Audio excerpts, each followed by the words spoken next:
that they offer. Most health fairs that I've been to, they all, at least at a minimum, they're going to check for blood pressure. So that's also a great way. If you have a friend or a family member that has high blood pressure and they keep a monitor on hand, check it when you're at their house. Say, hey, let me see how my blood pressure doing. My vision is kind of been blurry lately. I've been having these headaches lately, not sure what's going on. That's for me when a person start experiencing those signs, headaches, frequent headaches, vision disturbances. My first go-to is, how's your blood pressure, right? So let's check our blood pressure and see how our blood pressure is doing. So those are all great ways to check your blood pressure. Now, if you've been diagnosed with blood pressure, you should have a monitor at your home. You should definitely have a monitor at your home. You should check your blood pressure how often as your doctor deem is necessary for you, at least twice a week. The best time, there's truly no best time, but research does show in the morning is a great time to check your blood pressure prior to you taking your medication. Some doctors may say, hey, we really got to keep a close eye, do it in the morning and in the evening to check your blood pressure. And then some may say, hey, just check it once a week to see how you're doing. What that tells us is the medication working for you if you are on medication? And then if not, we have to go back to the drawing board to see what medication to put you on to help get that blood pressure down. But we also must think about those contributing factors, right? So we all know some of those contributing factors are what we eat. So what we're putting into our system, that salt intake, that is definitely number one. We love to season our food heavy with the salt, but that can increase your blood pressure. And in return, obesity, overweight can be one of those risk factors for obesity as well. Girl, listen. You just stepped on two toes of my feet. Look, 2, and I got 8 left now. You done stepped on 2. First of all, yes, I like my seasoned food, but I'm not heavy with the salt. Every now and then, if I go in the kitchen, anything possible can happen. I can be heavy because I ain't used to going in there. But 2, I'm a big girl. How do we get past? So now I'm gonna lose weight and my blood pressure gonna go down. Is that what you're telling me? Yes, ma'am. So a possibility, research has shown weight loss will decrease your blood pressure, and it can decrease other health risks that you may have as well. But we have to not only for those who are diagnosed with hypertension, not only just take our medications and making sure we adherent to our medications, because a lot of times that's why our blood pressure isn't going down, because we're not adherent to our medications. That's a whole nother story, talk for another time. But we have to incorporate lifestyle changes. It goes together. You can't do one without the other. You can't just take your medication and still eat how you want to eat, live how you want to live. You have to decrease your alcohol intake, decrease your caffeine, smoking. For those who smoke, you have to try to, go on a smoking program to stop smoking. But yes, incorporating some sort of physical activity can definitely decrease your blood pressure. And the studies have shown that it is proven. Yeah, because I've noticed when I'm walking, I've noticed that when I'm walking, my blood pressure goes down. So that activity really helps. Absolutely. And I think it's extremely important. I think just walking 30 minutes, let's say at least like 3 to 5 times a week starting out, can definitely give you some decrease in your blood pressure and potentially decreasing the amount of medications you're on. Most patients we see are on 2 to 3 blood pressure medications. Now that's just blood pressure medications. That's not any other medications they're on for pain, and God, I didn't realize blood pressure was that poisonous. Let me just say that because that's a poison to me. I didn't realize it. I just know, just from being in the presence of Cheryl, and I know she do take a blood pressure pill, and then I know when she don't take it, because she's a little different. But I noticed that. So we'll have to go back, and especially at our age, that we probably do need to walk a little bit more. But I should be healthy as I don't know what from this last weekend, because they walk everywhere in New York. Yeah. So that should be a downer by itself. However, I didn't know that if you take the pill, you still have to redo the diet. I'm thinking like, so you take the pill, then you still can eat whatever you want to eat.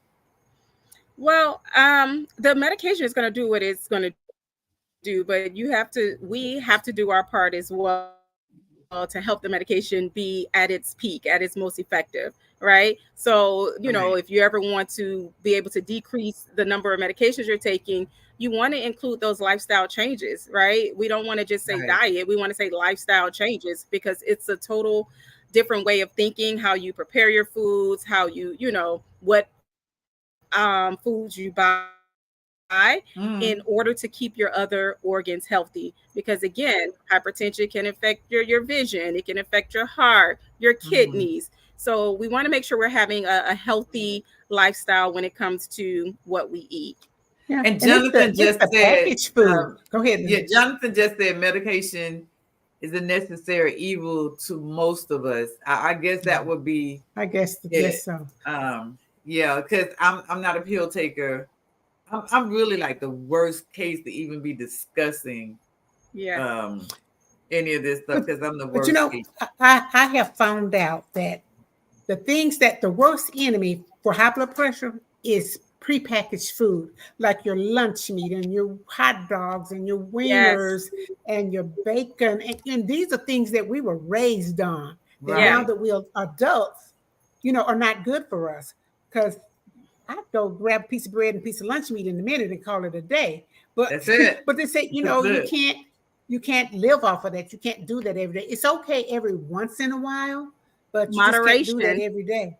Yeah, my friend over there will eat a hot dog every day. Every day if you let me. Every day if you let me. Yeah. No. So hot dogs, I'm with you. I grew up on the hot dogs too, went to college, start putting them in the oven because I didn't have a grill, but you couldn't tell me I ain't have a grill hot dog. But what you come to find out, which I hardly eat hot dogs now unless I'm at a picnic or birthday party, something like that. What you find is the sodium content. So that salt and, like, as you mentioned, the lunch meats, the hot dogs, the bacon are high. So that is what's causing our blood pressure to be elevated.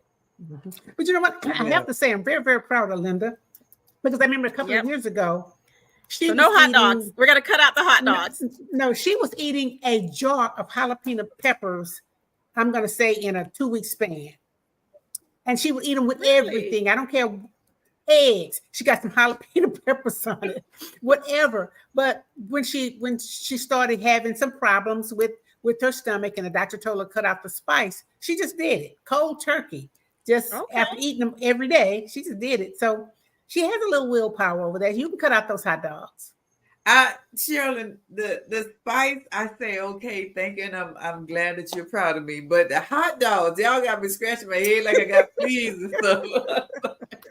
But the hot dogs, that's my go-to. I can like have a hot dog, put it on the plate, cut it up, put the ketchup. I'm not a bread eater, so I put all the relish, I put everything on it, and I just sit there and eat my hot dogs. And you know why? Why? You know why, right? It's convenient. It's fast. So things that are the most convenient and fast in food terms are really the foods that are not the best for us. So think about fast foods, you just order, you go through the drive-through. Microwave foods, not always the best, because they have that high salt content. So we're going to have to figure out what we can replace your hot dogs with. I'm going to have to think about it for a second. Yeah, you could go ahead and think about that, because not Toya, Kenya, I'm a doctor. But listen, I'm not to me, that's not my issue though. I'm a meat person. Mm-hmm. I eat vegetables. I think my issue is I don't like to cook. You might be right. Mm-hmm. I don't like to cook because I stopped cooking for my children. Anybody know me when they was in first grade. So I don't cook, but it's not that I don't cook, but I do know friends. Cheryl is a great cook, y'all. She ever tell you she can cook, she lying.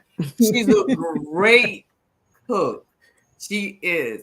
However, that was my issue. I would go to my friend's house or I would go somewhere and eat. And then when I go out to eat, I'm a veggie girl. I eat my fish and, I eat, stuff like that. I eat healthy, but I eat incorrectly, if that makes sense. Mm-hmm. So, but the hot dog is not just because it's convenient. It's because I like it.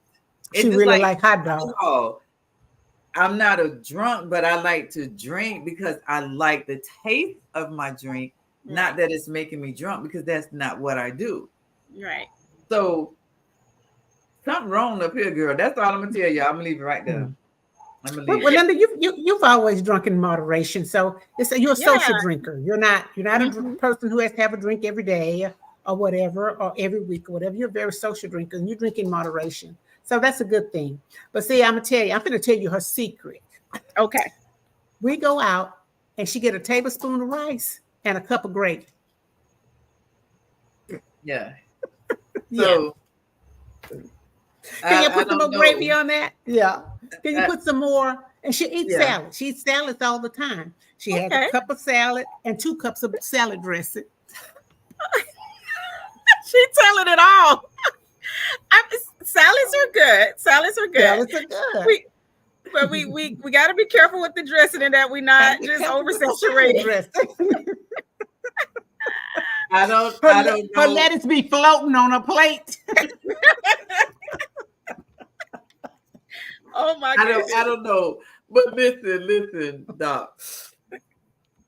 I know I need help. And I know I'm not the only one out there who need help. So y'all don't try to make it be like it's me only, because I know I have peers out there we all need some help. Drink their salad dressing just like I do. So come on, y'all, talk to us and get some help out here. But we do appreciate you coming in and talking about this. So we're gonna have to bring you back in on a health week. With Shirley, we just need to do a health month. Yeah, we do. So many things that we need to talk about, especially our Black people. Yes. Yes. Our Black people. And I can't. Yeah. Look, Jonathan said blue cheese 4 days. Oh my goodness! We gotta stay away from the white salad dressings. Stay away from a lot of white things. White bread. We need to stay from over Mama Brown's house too. White rice. Yes. Yeah. So we need to stay from over Mama Brown's house too. With those cakes lined up. The peach cobbler and the cakes lined up on the counter. We need to stay from over her house. Yeah. So thank you so much for joining us. We really do appreciate it. But just know that my pleasure. Anytime. We will be coming back. We need to do a whole segment on health for our people. Yes. So, ladies and gentlemen, you heard it from the best doctor that I know of. I love her so much, and thank you so much for joining us. And we'll thank you, Takina. Next one. Thank you, love. You're welcome. Have a good night, all. Good night. Hi, this is Sherilyn Fisher, and I am so excited about Joyful Playhouse. Let me tell you what Joyful Playhouse is. It's a funplex center, but it's like no other funplex center in the Houston and surrounding areas. We will be dedicated to children with disabilities and special needs. Not only we have services for the children, but we will have services for the families and the siblings. Joyful Playhouse needs your assistance. Will you please go to our website, www.joyfulplayhouse.com. There you will find a QR code to make contributions, and there's also a link where you can sign up to volunteer. That is www.joyfulplayhouse.com, and you can also find us on all social media at joyfulplayhouse.com. I'm excited, and I want you to get excited with us. So come on aboard to joyfulplayhouse.com. Hey, welcome back. So, Sherilyn. Yes. It's that time for the hour. It's that time, y'all. I know y'all been sitting there waiting, to see is Isaac Hayes really dead? Or do he have a double, or what's going on? So listen. Yes! Hey! There he comes, y'all. There he is.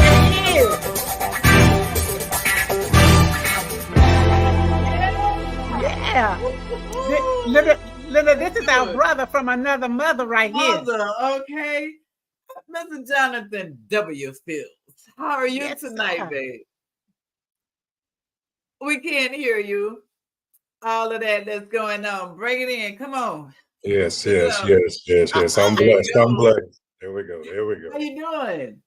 I'm doing fantastic. Great. Been waiting to get with you guys. Listen, we got so much to talk about. So, Jonathan, you're gonna have to come back again, so we can go and spend this whole hour with you. Whole hour. A whole really hour. Sherry, I don't even know where I want to start with this young man. Jonathan, why don't you introduce yourself to our viewers? Well, I'm Jonathan Fields, aka Mr. Swagnificent, and I'm the CEO and founder of Dark Gable Productions, which will soon be transformed and transfixed to The Grind.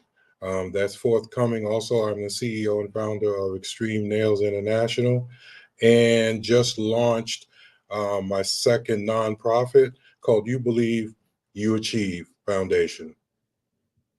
Wow! So what does You Believe You Achieve? What does that do? What kind of foundation is it? That basically is surrounding all the services and stuff going into baby boomers and seniors reinventing themselves and preparing themselves for the millennium. Oh, wow. Okay. So, all right. So, Cheryl, that's us. All right. That's us. Absolutely. That's all of us. That's all of us. Okay. Thank you, Jonathan. Okay, thank you, bro. Thank you. So now, one of my really big things of interest with you is why are you so fixated on the extreme nails? And if you have any pictures that Toya could display for us to show what I'm talking about, the ladies with the long nails, how did that become your interest? It's kind of hard. It goes all the way back to me being a child. I guess I was always fascinated. We all have those aunties and grandparents, and you always have that one auntie or person in your family whose nails were just extremely long or grandiose or very colorful. And as a child, I was always kind of focused on that. Yeah. And I grew up and I noticed that the trend had ups and downs. There was a time where I was talking to somebody the other day and I said, Lee press-on nails. And they were saying, what you know about that? I said, yeah, I was in the military there. I remember that was a big thing with the sisters in the West Coast. They would go get their nails done, but they wouldn't go to the salon. They were going and getting the Lee press-on nails to go to the club, So then I saw the trend went from that to actually going to the salon and getting your nails done. And then I noticed trends, and I said, well, there wasn't a lot of us doing nails. It was most of the Asian population doing the nails. And I just started looking at things, and I tend to be a little off track in my thinking. I think a little differently than most people, and I see things that go on in our world differently than most people. So I was kind of questioning and asking myself, well, how come the hair salon has numerous magazines that focus on hairstyles and techniques and things that help make your hair more beautiful, make your hair grow and things like that. You have things for the skin. You even have male products for male pattern baldness, and you have all this. But I said the nail community really doesn't have that support. So I said somebody really should get out there and do something like that. And you said it was me. Where you originally from? I should do it. I said, why not me? Why not me? Okay. Yeah. So where are you originally from? Go ahead, Shirley. Where are you originally from? The Bronx, New York. Well, I don't know why I was thinking Chicago. I don't know. You look like one of them Chicago brothers. No, I have an affection for Chicago, but that'll be on another conversation. That's in the military conversation. But yeah, okay. Chicago and Philadelphia are my two favorite cities in terms of my maturation and growing up and traveling. But no, I'm a boogie down boy. All right. So, Jonathan, how did you get the women to take into your nail fight?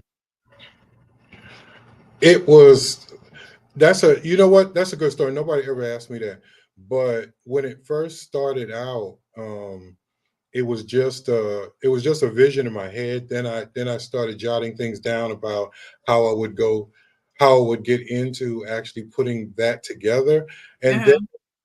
because of the associations that I had gained over the years, because a lot of people don't realize that I started out as a counselor, as an HIV counselor, as a substance abuse counselor, eventually maturating into supervisory and management, and then eventually corporate levels. So it allowed me to do a lot of traveling and come in contact with various people. So I started establishing rapport with people in different, in different entities and stuff. And I would meet ladies from time to time that had their nails a little more out there. And I befriended them so it made it a little more comfortable when it was time for me to put my business and take my business into fruition. I could actually go back to those particular ladies and ask them questions and pick their brains and stuff like that. So what happened was a few of my earlier Facebook pages and YouTube sites, there were a lot of ladies on there who were legends, so to speak, in the extreme nail genre. For one, we all know our good friend Lena Cole. Oh Right. yeah.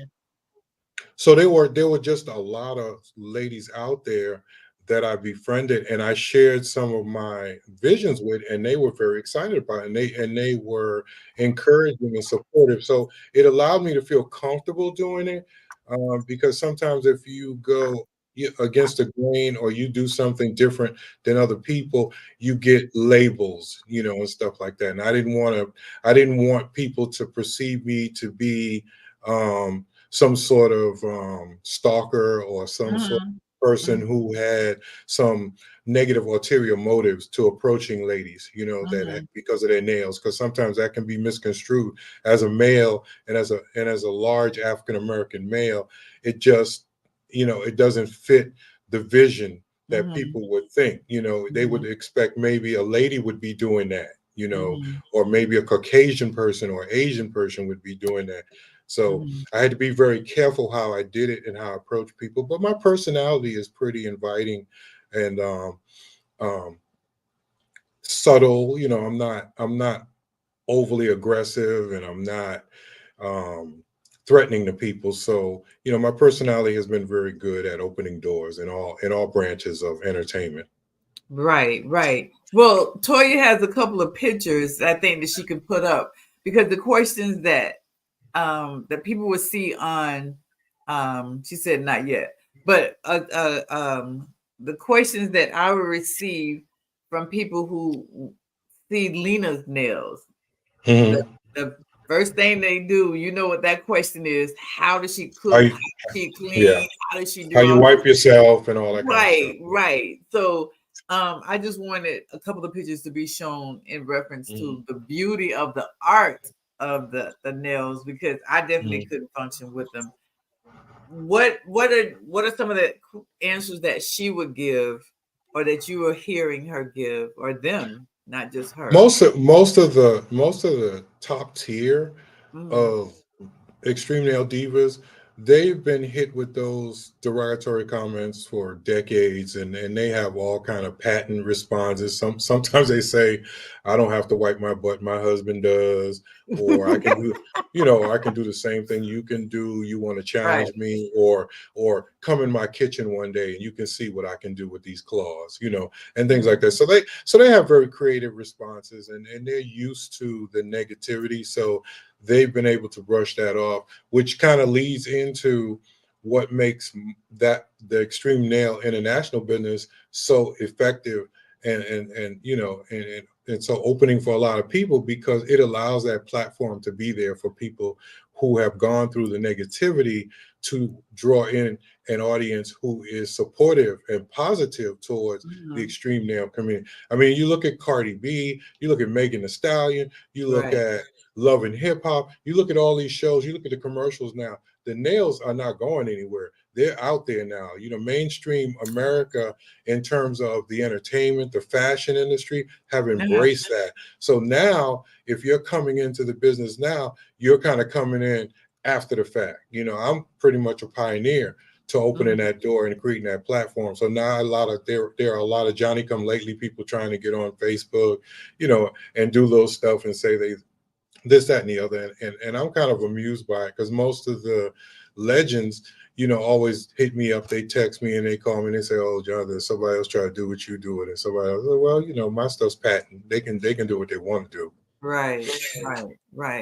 So, and whenever the pictures come, then we will show so people know what we're talking about in the art of it. Because not only do I know we're just gonna keep Lena in mind, and not only do I know she has the long nails, but she does nails. And if I had not ever seen her do a set, I would say, you didn't do that. You didn't do that.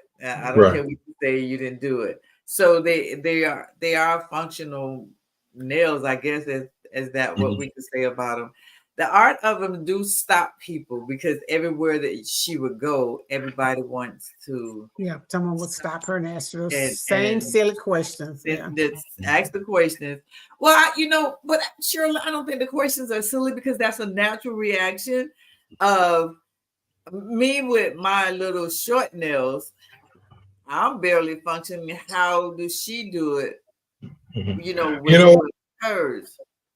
I would like the next time we should just do an isolated show on just that, so I can show some actual video, live video, and I can show you a whole kitchen with 4 or 5 ladies with extreme nails actually putting together some gumbo. And I videoed the whole time that they were cutting up the vegetables, that they were getting their pots together, that they were getting the seasoning, and it was like a whole assembly line.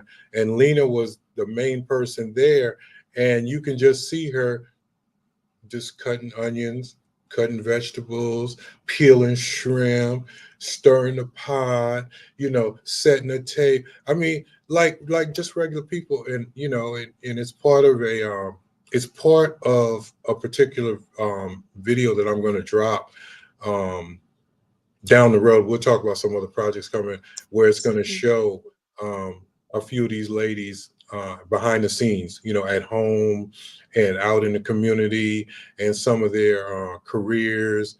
And it's going to blow people's mind. It's going to really change. It's going to really change the narrative about a lot of these ladies. I've seen a video that and it's been a couple of years ago. I've seen a video where Lena did. She posted it on Facebook, where she had her long nails, but she was actually doing someone else's nails. And I was just like mesmerized. Just sitting, look like, how is she doing that? And she had her long nails doing someone else's nails. So hold on one second, Shirley. That was hold it right there. We're gonna take a commercial. We'll be right back. We'll be right back. Okay.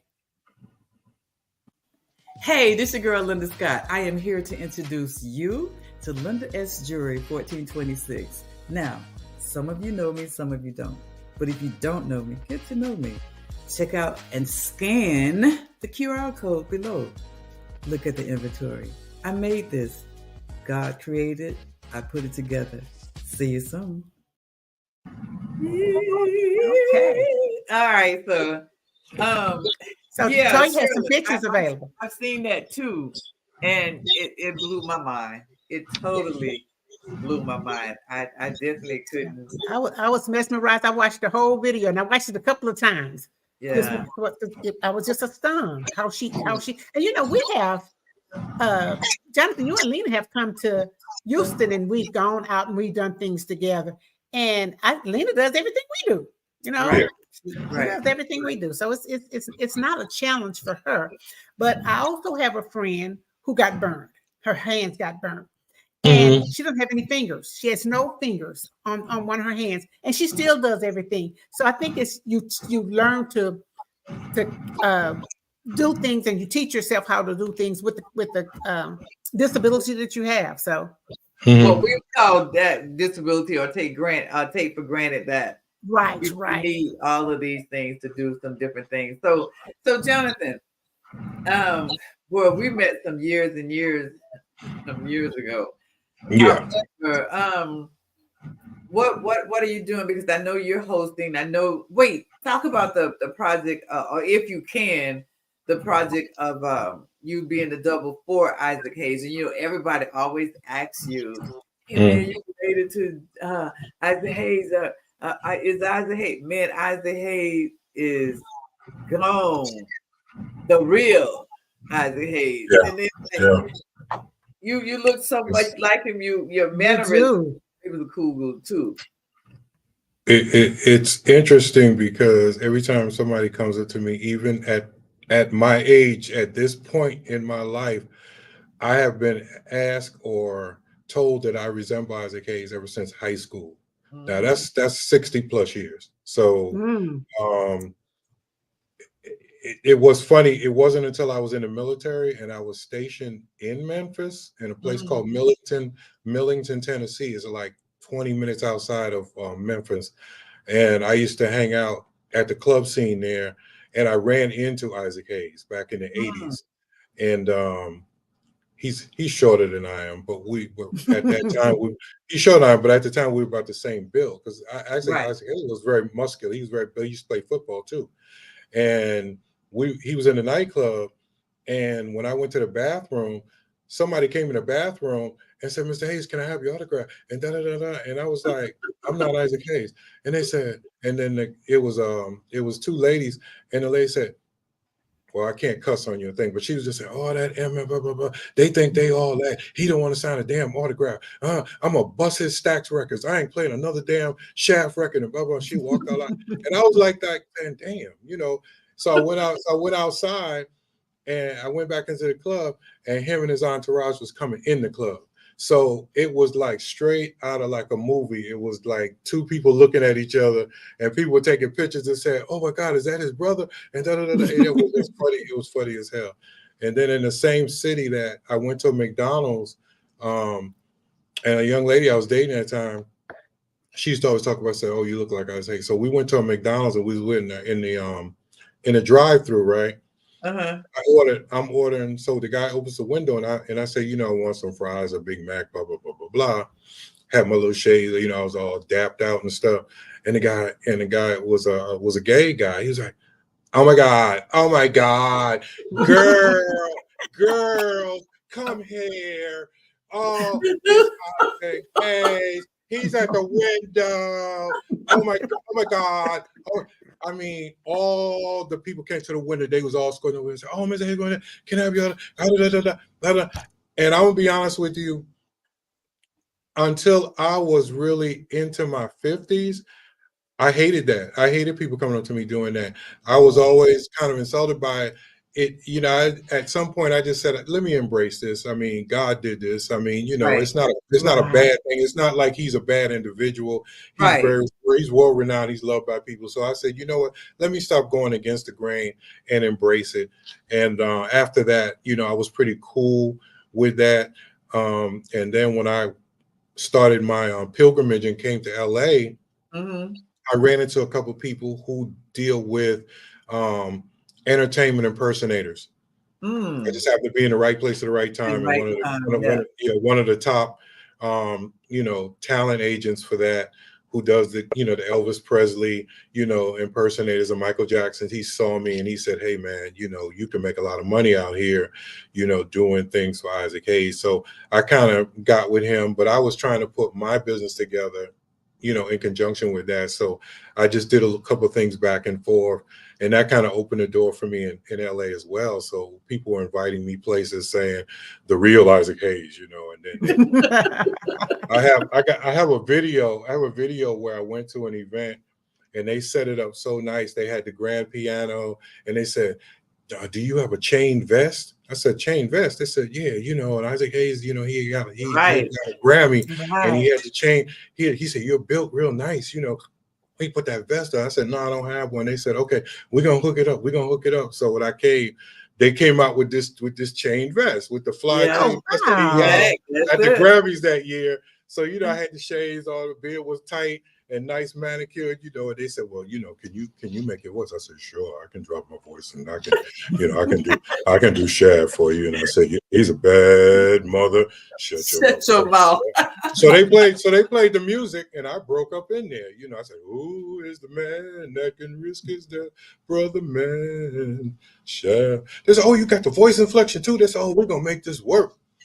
So that's how the door opened up with that. So one of the main financiers that had the rights to Isaac Hayes' story, he was a friend of mine, and he got together with me, and we were walking through that journey for a good 3 years.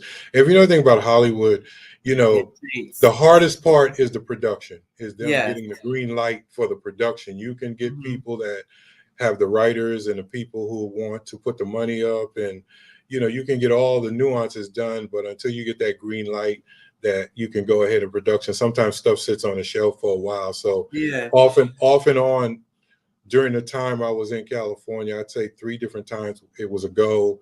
And then when we got to the last week, it was now the person who had supposedly had the rights, one of Isaac Hayes'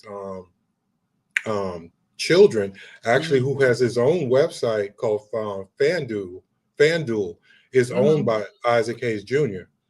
And if you look at him and you look at me, now we definitely look alike, his son and I. And so there was a little tug of war going on between the rights and who was going to be the executive producer. So all that stuff was going on behind the scenes. Right. So now we're here to 2023. Some folks reached out to me, some different people who claim they have the rights to it now. So, I'll be flying out back and forth to California, and hopefully keep our fingers crossed that they won't drop the ball on this one either. And we can go ahead and make this happen. So, wow, that's amazing. So listen, I think the producer has some of the pictures, because I want to show the people the nail art that you have spent a lot of your time. Oh my goodness. Yes. That's nice. Beautiful. And that's Nina's work. That's Lena's work. Yeah. That's her work. So I want to make sure we give her props. That's her work. And look at the creativity on those nails. That's amazing. Jonathan, I'm glad it's you, but bruh, I wouldn't be able to walk and say, hey, I don't know. My mind wouldn't be right to come in to just, I'd be one of them people. What you gonna do with them nails? That would have been me. Never looking at the inside of that person. Right. Because she is like one of the sweetest women that you ever. Oh my goodness, that's gosh, she's so sweet. Yeah, just like Linda, that's my other sister. I never had any siblings growing up, but I tend to get attached to people once I get close to them. So between Linda and Lena, those are my two. That's like my 2 older sisters. Even though I'm the oldest, they're like my older sisters. So Lena is a great. Lena's a great. Yes, but Jennifer, when you first came in, we're gonna have to bring you on again because you got me curious. You said that you're changing the name of your company, and you need to come back on and explain to us why. Because that's how we know you, Mr. Swagnificent, for your magazine and for all the things you do. These are the things that we know you from. So I would like for you to come back and tell us why you're changing. What made you want to change? Yeah, and that's a great story. That it's going to be the culmination of this journey that I've been on. So the grind is actually, just to make it brief, the grind is actually it's actually the end or the culmination, the totality of everything that I've been through, how these pieces came together, what these pieces are going to do for everybody else, how other people can get on board, how, again, as I said, you know, our population, you know, the baby boomers, the senior citizens, how we can evolve and not just get old, but we can begin to live and reach even greater heights as we approach our 50s, our 60s, our 70s. We can do more and more and more. You know, we're living longer. Our nutrition is better. Medicine is more improved. Our ideology is unmistakable. You know, as you get older, even though your short-term memory might not be what it used to be, the ideas and the visions that you have are the end result of your years of experience and exposure to stuff. And I think that that's so invaluable that we don't want to lose that resource. So this business is kind of showing people too where I came from, my background, how I got to where I was, and how I was a late starter. I mean, I didn't go to California until I was in my 50s to begin this journey. So I had retired, and, you know, and went into the business. So I was somebody coming there that was definitely looked upon as, you're not going to succeed in this because you're too old. Number one, it's a young man's game, you know, and things like that. So I want to show people that that's not true. We all are still creative until God asks us to come home. So, and Linda, you're the perfect example of that. Both of you are a perfect example of that. You guys are still living your best lives, you know, and we've done some things. I mean, we got grandkids, you know, so Right. in some cases, great grandkids. Great, yeah. Well, my grandkids said I ain't having none. They ain't having none for a while. So I hope to see some great grands one day. But Jonathan, we've been, like you said, we've been on this kick for a long time. And when we first met, we said this is what we was going to be doing, and to see that it didn't happen overnight, because it takes time to make things happen. Takes time and work. Right, exactly. Hard work. When everybody else is asleep, we awake trying to figure out which direction to go. So, Jonathan, I am so sorry that we only had a few minutes, and I know it was the time zone different, but we're gonna bring you back. Oh, we can do it again. Yeah, because I do want to come back, because by the time, depending on how your time is, I would like to come back when I drop my book. The book is going to drop in about 30 days, so that's I want you guys to get that. Oh, yeah, I want you guys to get that exclusive. And what's the name of your book? Can you tell us that? The Player Chronicles. Oh, okay. Yeah. It's gonna tell the story. People gonna be mad, you know. That's okay. That's all right. I'm putting our secrets out here. I'm putting the men's secrets out there, so they're gonna be hating. I'm telling you, that's okay. I know you didn't get where you are without any haters, so it doesn't matter. Oh, absolutely. You got to have them to be successful. That's the only way we can. Hey, that's our experience. They don't even know that's what it's called. Haters experience. If they ain't hating, you ain't doing nothing. You ain't doing nothing. Right. Nothing. So, but bro, don't go nowhere. But to all our viewers, Cheryl and I, thank you so very much for joining us tonight, and to our first lady who jumped on with the medical with my blood pressure going crazy. Oh yeah, she had some good stuff.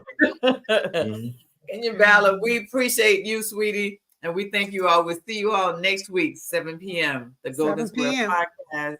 And hey, don't forget to join our YouTube and subscribe. We'll see you next week. See you next week.